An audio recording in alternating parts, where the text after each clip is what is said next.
360 degrés. Les grandes vacances n'ont jamais aussi bien porté leur nom.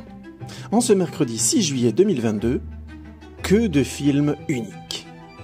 The Sadness de Robert Jabaz. Il y a des films dont le pitch dit tout. Suite à une pandémie, le monde est fatigué et ne se protège que mollement quand l'annonce d'une remontée du même virus est annoncée. Malheureusement, le virus revient modifié et désormais, il transforme toutes les personnes contaminées en tueurs au sadisme exacerbé. Toute ressemblance à une pandémie ayant eu récemment lieu n'est absolument pas fortuite. Et c'est brillant. Renouveler le film de zombies en le colorant fortement de violence égocentrique est non seulement terrifiant, mais en plus c'est une lecture très intéressante de nos démocraties fatiguées. Attention, film choc. After Yang de Kogonada.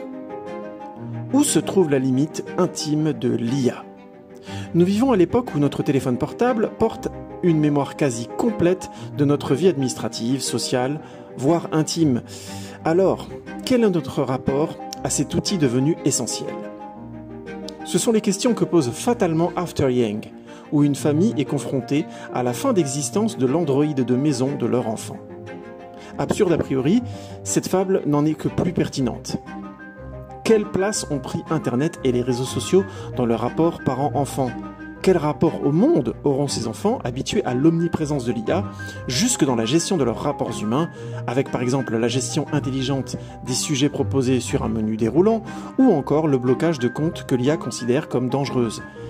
Quelle place, quelle importance va prendre l'intelligence artificielle dans nos rapports humains ? Un film passionnant, sans aucun doute. Peter Van Kant de François Ozon. Ozon ose tout.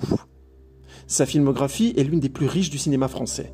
De la comédie musicale, de la parodie, du film de genre, etc. Rien ne semble faire peur à François. Même pas aborder le sujet éminemment polémique de nos jours de la manipulation émotionnelle des mentors sur leurs protégés. Déjà présent indirectement dans son œuvre Swimming Pool, l'auteur se confronte donc désormais frontalement à ce sujet épineux.